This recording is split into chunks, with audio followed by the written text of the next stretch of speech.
तो देखिए पहा विद्यार्थी मित्रांनो, काल आपण काय पाहिलो, क्यूब पाहिलं का नाही पाहिलं, स्पियर पाहिलो, कोन पाहिलो, त्याच्यानंतर फ्रस्टम पाहिलो. आज आपण काय पाहणार आहोत, आज अपन क्या देखने वाले हैं, क्यूब और क्यूबाइड देखने वाले हैं. ठीक है, क्यूब और क्यूबाइड देखने वाले हैं. तो एक सवाल देखेंगे, सवाल के बाद सवाल कैसा छुड़ाएंगे इसके हिसाब से थ्योरी भी देखेंगे और थ्योरी से हम सवाल की तरफ जाएंगे. ठीक है, ऐसा पैटर्न ठीक रहेगा ना सभी लोगों के लिए. ठीक संकेत बाबू, ठीक है ना. यदि नहीं समझ में आएगा तो इसी वीडियो को घर में जाके देख लेना. ठीक है, एनबीएस क्लासेस करके सर्च कर लेना. ठीक है, यूट्यूब में. ठीक है, अभी अपना यूट्यूब ट्रेंडिंग पे आ रहा है. ठीक है, तो थोड़ा सा ठीक है लाइक, यदि हो सके तो लाइक कर देना, हो सके तो अपने दोस्तों को शेयर कर देना, है क्या नहीं, और हो सके तो सब्सक्राइब कर देना. ठीक है, तो चलेंगे. देखो सवाल क्या बोला है, यदि एक घन का कुल पृष्ठीय क्षेत्रफल, यदि एक घन का कुल पृष्ठीय क्षेत्रफल 96 सेंटीमीटर है, सेंटीमीटर स्क्वायर है, क्षेत्रफल सेंटीमीटर स्क्वायर में रहेगा ना, और आयतन सेंटीमीटर क्यूब में रहेगा, है क्या नहीं, क्यूबिक सेंटीमीटर में आयतन रहेगा. बराबर पायल. तो आपको पूछा क्या है पायल, आयतन पूछा है किसका, घन का. सर ये घन क्या होता है, घन मतलब ऐसी त्रिमितीय ज्योमेट्री, सॉरी ऐसी त्रिमितीय क्या बोलते हैं, फिगर, ऐसी थ्री डायमेंशनल फिगर, है क्या नहीं, ये है घन. ठीक है, ऐसी 3 डायमेंशनल फिगर जिसके सभी के सभी फलक वर्गाकार हो, जिसके सभी के सभी फलक वर्गाकार. फलक मतलब साइड मतलब सिरा बोलते हैं उसको, विमा बोलते हैं. क्या बोलते हैं, विमा, है या नहीं. सपोज मैंने इस साइड को ए माना तो ये भी साइड क्या हो जाएगी, ए हो जाएगी. ठीक है, तो ये फलक कितने हो जाएंगे, देखो मैं घन की डायग्राम निकालता हूँ आपके सामने. ठीक है, घन की डायग्राम निकालता हूँ आप सभी के सामने. हो सके देखना, थोड़ा मेरी डायग्राम का थोड़ा सा इशू है. ठीक है, लेकिन आप समझ सकोगे, है या नहीं, समझ लोगे ना. ये हो जाएगा आपका क्यूब हो जाएगा. ये क्या हो जाएगा आपका क्यूब. इसी को हम क्या बोलते हैं, घन बोलते हैं. ठीक है, इसके सभी के सभी फलक वर्गाकार रहते हैं. वर्गाकार मतलब स्क्वायर, है क्या नहीं, स्क्वायर, है क्या नहीं. यदि ये वाला फलक मैंने निकाल दिया, ये वाला फलक, ये फलक. ठीक है, सभी की भुजाएं क्या होंगी, ए होंगी. ठीक है, क्या होंगी, सभी भुजाएं ए होंगी. ठीक है, मतलब घन की सभी भुजाएं समान रहती है. ठीक है, घन की सभी भुजाएं समान रहती है. और ये वर्गाकार 6 वर्गाकार सतह से बनकर क्या बनता है, अपना घन बनता है, क्यूब बनता है. ठीक है ना, क्यूब बनता है. ठीक है, 6 वर्गाकार सतह से, मतलब जर तुमच्याकडे 4 वर्ग आहेत असे समजा, वर्ग म्हणजे समजते ना, स्क्वेअर है की चौरस रे बाबू, चौरस, असा चौकोन ज्याची लांबी आणि रुंदी समान आहे त्याला आपण चौरस म्हणतो. उसी को अंग्रेजी में स्क्वायर बोलते हैं. और उसी को ऐसे 6 फलक यदि हम जोड़ देंगे, ऐसे 6 फलक जोड़ देंगे तो एक त्रिमितीय फिगर तैयार हो जाएगी, 3 डायमेंशनल फिगर तैयार हो जाएगी. उसी को हम घन बोलेंगे. और इसके ऊपर ऐसा कोई भी एग्जाम नहीं है जिसमें क्वेश्चन पूछा नहीं गया है क्या नहीं. इसके ऊपर सवाल पूछेगा ही पूछेगा. इसमें क्या पढ़ेंगे अपन, आयतन पढ़ेंगे. आयतन मतलब घनफल, है क्या नहीं. आयतन पढ़ेंगे, वॉल्यूम उसी को बोलते हैं ना. और उसके बाद में पृष्ठीय क्षेत्रफल, उसके बाद में संपूर्ण पृष्ठीय क्षेत्रफल, उसके बाद उसका विकर्ण, है क्या नहीं. ये सभी चीजें यहाँ पे अपन पढ़ने वाले हैं. ठीक है, समझ में आ रहा है ना इतना, है क्या नहीं. घन मतलब 6 वर्गाकार सतहों से बनी. सतह मतलब जिसको एक्स एक्सिस है, सॉरी ये वाई एक्सिस है और ये एक्स एक्सिस है क्या नाही. 2 डायमेंशनल सतह. प्रतल रे मराठीमध्ये प्रतल म्हणतो, है का नाही. प्लेट, आपली प्लेट समजते साधारण भाषेत. जर 6 प्लेट जोडला तर आपल्याला काय भेटेल, सारख्या 6 प्लेट, त्याला काय म्हणू आपण, घन म्हणू. इसी को अंग्रेजी में क्यूब बोला जाता है. क्या बोला जाता है, क्यूब बोला जाता है. बराबर है. तो घन की तरफ आएंगे अपन, घन, इसी को हम बोलेंगे क्यूब. ठीक है, इसी को हम बोलेंगे क्यूब. ठीक है, इसमें आपको आयतन पूछेगा. क्या पूछेगा, वॉल्यूम, आयतन. घन का आयतन क्या होगा, घन का आयतन है, इसी को बोलेंगे वॉल्यूम. घन का आयतन है, इसी को बोलेंगे वॉल्यूम. ठीक है क्या नहीं. ठीक है, देखो इसमें ये जो सतह है, ये है लंबाई, ये है हाइट, है ये लंबाई है, ये हाइट है. लंबाई गुना हाइट करूंगा तो मेरे को ए सतह का क्षेत्रफल निकल जाएगा, है क्या नहीं. ये कितना हो जाएगा, ए गुना ए स्क्वायर हो जाएगा ना. ए गुना ए क्या हो जाएगा, ए स्क्वायर हो जाएगा. ठीक है क्या नहीं. है क्या नहीं? लेकिन मैं लंबाई गुना चौड़ाई गुना ऊंचाई तीनों करूंगा तो मेरे को क्या मिलेगा? आयतन मिलेगा। ए गुना ए, तीनों भुजाएं समान है ना, तीनों भुजाएं समान है, इसीलिए इसका आयतन हो जाएगा ए गुना ए बराबर ये हो जाएगा ए क्यूब, है क्या नहीं? घन का आयतन मतलब उसके विमा का घन, उसकी भुजा का घन, उसको क्या बोलते हैं? घन का आयतन। क्या बोलते हैं? घन का आयतन। ठीक है। अभी यदि इसका पृष्ठीय क्षेत्रफल पूछेगा, क्या पूछेगा? पृष्ठीय क्षेत्रफल, घन का पृष्ठीय क्षेत्रफल। पृष्ठीय क्षेत्रफल मतलब इसी को हम बोलेंगे सरफेस एरिया। क्या बोलेंगे? Surface area. तो घन का पृष्ठीय क्षेत्रफल क्या हो जाएगा? पृष्ठीय क्षेत्रफल किसको बोलते हैं बाबू? देखो कंफ्यूजन नहीं होना चाहिए। पृष्ठीय क्षेत्रफल मतलब किसी भी मतलब त्रिमितीय ऐसी फिगर, कोई भी त्रिमितीय फिगर जिसके दीवारों को अपन पेंट कर सकते हैं, है क्या नहीं? तो यहाँ पे अपन देखो ये बेस है, ये नीचे वाला, ये वाला नीचे वाला बेस है ना, और ऊपर वाला ये है क्या है? सीलिंग है क्या नहीं? सीलिंग है ना। तो बेस और सीलिंग को देखो, यही रूम में देखो, बेस को आप पेंट कर सकते हैं? नहीं कर सकते।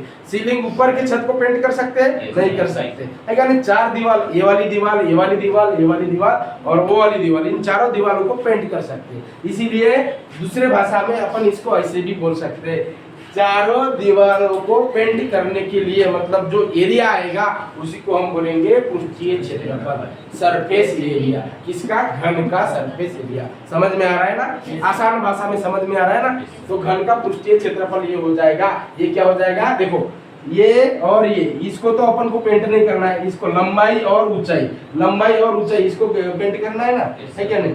और ये क्या है? लंबाई और ऊंचाई। और उसके बाद में देखो, उसके बाद में क्या हो जाएगा? ये हो जाएगा चौड़ाई और ऊंचाई, इसको पेंट करना पड़ेगा ना, है क्या नहीं? तो मतलब चार सतह को पेंट करना पड़ेगा, है क्या नहीं? और इसका मतलब क्या हो जाएगा? पृष्ठीय क्षेत्रफल। इसका पृष्ठीय क्षेत्रफल हो जाएगा 4 टाइम ए स्क्वायर। प्रत्येक फलक का क्षेत्रफल ए स्क्वायर है ना। अरे देखो, लंबाई गुना हाइट करोगे, ये वाली दीवार को पेंट करना है, ये वाली दीवार समझ में आ रही है? ये एक दीवार है, ये एक क्यूब है समझ लो। इस दीवार को पेंट करना है तो ये हो जाएगी इसकी लंबाई हो जाएगी और ये हो जाएगी इसकी हाइट। लंबाई गुना हाइट करोगे ना, लंबाई गुना हाइट करोगे, ताकि यहाँ पे देखो लंबाई भी ये है, हाइट भी ये है, दोनों के दोनों भुजाएं समान है ना, लंबाई भी ये है, हाइट भी है, तो ये हो जाएगा ए स्क्वायर हो जाएगा। और आपको चार दीवारों को पेंट करना है। कितने दीवारों को? चार दीवारों को, क्योंकि पृष्ठीय क्षेत्रफल हम उसी को बोलते हैं, जितने दीवारों को अपन पेंट कर सकते हैं उसी को हम पृष्ठीय क्षेत्रफल बोलते हैं ना, बोलते हैं क्या नहीं? तो चारों दीवारों को पेंट करना है, इसीलिए मैंने 4 ए स्क्वायर लिखा। समझ में आया? इसमें कोई डाउट तो नहीं है? मैं रुकूं, रिपीट करूं मैं बाबू, रिपीट करूं? चाहिए काफी भी मिलेगी, लेकिन क्या करना पड़ेगा? पढ़ाई करना पड़ेगा, है क्या नहीं? है ना? तो ये समझ में आया? चारों दीवारों को, अभी ये ए स्क्वायर कहाँ से आया? तो लंबाई भी ये है और चौड़ाई भी ये है, सॉरी चौड़ाई मतलब चौड़ाई लेंगे तो ये बेस हो जाएगा। लंबाई सपोज इसको मैं एल लिखता हूँ, इसको एच लिखता हूँ, इसको बी लिखता हूँ, ब्रेथ। अभी कंफ्यूजन नहीं है?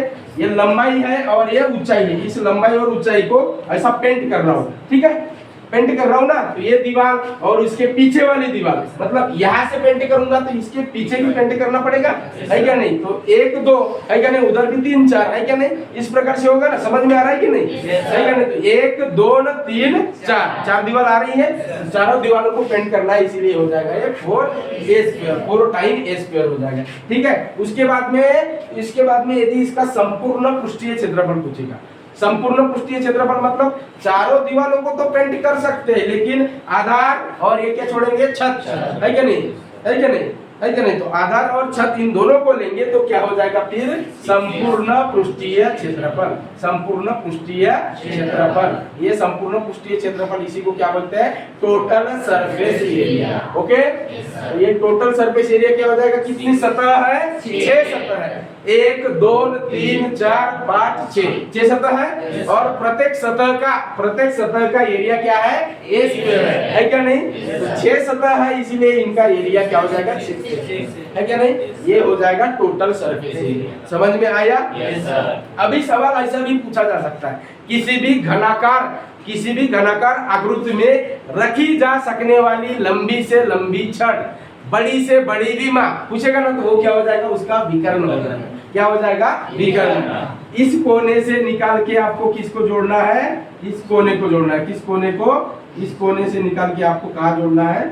इस कोने को जोड़ना है। ये सबसे लंबी छड़ हो जाएगी ना, तो ये सबसे लंबी छड़ मतलब घन के विकर्ण की लंबाई है क्या नहीं, घन के विकर्ण की लंबाई आपको निकालना पड़ेगा, घन के विकर्ण की लंबाई। तो इसका विकर्ण क्या हो जाएगा, इसका विकर्ण क्या हो जाएगा, देखो ये क्या है, ये है क्या नहीं, देखो एक्चुअली ये ऐसा राइट एंगल ट्रायंगल बन रहा है, राइट एंगल ट्रायंगल बन रहा है, ये भी ये है, ये भी ये है, ठीक है क्या नहीं, और ये आपकी सबसे लंबी विमा है क्या नहीं, तो इसका स्क्वायर, ठीक है, ये हो जाएगा ए स्क्वायर। फिर और दूसरा करेंगे तो वो क्या हो जाएगा, फिर से ए स्क्वायर, फिर और तीसरी सतह से करेंगे तो वो क्या हो जाएगा, ए स्क्वायर हो जाएगा। समझ में आ रहा है ना, इतना समझ में आ रहा है ना, तो ये ए स्क्वायर हो जाएगा, ये क्या हो जाएगा, विकर्ण का वर्ग हो जाएगा, ठीक है, घन के विकर्ण का वर्ग है क्या नहीं, घन के विकर्ण का वर्ग। तो विकर्ण क्या हो जाएगा, फिर विकर्ण क्या हो जाएगा, विकर्ण यहाँ से वर्ग हटा दूंगा तो इधर वर्गमूल चलेगा ना, ये हो जाएगा अंडर रूट ए स्क्वायर प्लस ए स्क्वायर प्लस ए स्क्वायर हो जाएगा। तो ये क्या हो जाएगा, विकर्ण बराबर तीनों का सम कर कीजिए, अंडर रूट 3 ए स्क्वायर हो जाएगा, हो जाएगा। यदि मैं इसको ए स्क्वायर को अंडर रूट के बाहर निकालूंगा तो विकर्ण हो जाएगा अंडर रूट 3a। ये क्या है, उस घन की भुजा है, उस घन की विमा है, समझ में आ रहा है इतना, ये घन का विकर्ण हो जाएगा, ठीक है। मतलब उस घन में, उस घनाकार आकृति में रखी जा सकने वाली बड़ी से बड़ी छड़ है, बड़ी से बड़ी छड़, छड़ म्हणजे सलाख रे सलाख बाबू, ह्या कोणत्यातला पहा, इस कोंटे से उस कोंटे में, कोंटा समझते हैं है का ना, इस कोंटे से उस कोंटे में जो छड़ रहेगी वो सबसे लंबी छड़ रहेगी ना, बस पहा इथून पासून इथपर्यंत गेला तर कमी लांबीच राहील, पण ह्या कोंट्यातला त्या कोंट्यात जर गेलो मी है का नाही, जर आपल्याला जोराची लागली तर आपण काही संडास प्रिफर करतो का, जिथं भेटलं तिथं बॉटल नाही तर पुसही करून घेतो, करतो की नहीं, बरोबर है कि नहीं, तसंच बेटर है कि नहीं, है क्या नहीं। तो ये हो गया इसका विकर्ण, समझ में आ गया। इसमें और क्या छूटा है, इसमें और क्या छूटा है, आयतन हो गया, पृष्ठीय क्षेत्रफल हो गया, संपूर्ण पृष्ठीय क्षेत्रफल हो गया, विकर्ण हो गया, हो गया ये हो गया इस घन का पूरा थ्योरेटिकल पोर्शन, ठीक है। अभी आएंगे हम सवाल के ऊपर, ठीक है। तो सवाल देखेंगे, अभी सवाल में क्या बोला है, देखिए सवाल में क्या बोला है आपको, सवाल में बोला है, क्या बोला है, यदि एक घन का कुल पृष्ठीय क्षेत्रफल, इसीलिए लिखा था मैंने दोनों फार्मूले, संपूर्ण पृष्ठीय क्षेत्रफल क्या दिया है आपको सवाल में, संपूर्ण पृष्ठीय क्षेत्रफल कितना दिया है, 6। यदि एक घन का कुल पृष्ठीय क्षेत्रफल 96 सेंटीमीटर है क्या नहीं, टोटल सरफेस एरिया दिया है आपको, ये कितना दिया है, 96 सेंटीमीटर स्क्वायर दिया है, ठीक है, 96 सेंटीमीटर स्क्वायर दिया है। तो आपको आयतन पूछा है, ठीक है, लेकिन टोटल सरफेस एरिया, संपूर्ण पृष्ठीय क्षेत्रफल क्या है बाबू, 6 टाइम ए स्क्वायर है क्या नहीं, 6 टाइम ए स्क्वायर, ये क्या है, उसकी भुजा है क्या नहीं, इस घन की भुजा है क्या नहीं। तो यहाँ से देखो 6 से काटूंगा 96 को 16 तो यहाँ से ए स्क्वायर बराबर कितना हो जाएगा, 16, ए बराबर कितना हो जाएगा बाबू, 4 हो जाएगा। अरे 16 किसका वर्गमूल है, 4 का वर्गमूल है, इसीलिए उस घन की भुजा कितनी आ गई, 4। अभी आपको पूछा क्या है, आयतन पूछा। इतना सवाल, इजी सवाल कभी देता है क्या एग्जामिनर, दे दिया तो नसीब समझ लो, है क्या नहीं, लेकिन इतना इजी सवाल देगा क्या, दे भी सकता है कभी कभी, है क्या नहीं, है क्या नहीं एग्जामिनर। तो इसका क्या हो जाएगा, आयतन क्या हो जाएगा, वॉल्यूम, इसका वॉल्यूम, इस घन का वॉल्यूम क्या है, आयतन वॉल्यूम क्या है, ए क्यूब है ना, भुजा का क्यूब है, तो यहाँ से ए क्यूब, 4 का क्यूब कर लीजिए, 4 का क्यूब करोगे तो कितना आएगा, 64, और ये क्या हो जाएगा, क्यूबिक सेंटीमीटर। और ये कौन सी ऑप्शन में है, ऑप्शन नंबर डी, इसलिए आपका सही जवाब हो जाएगा, ठीक है।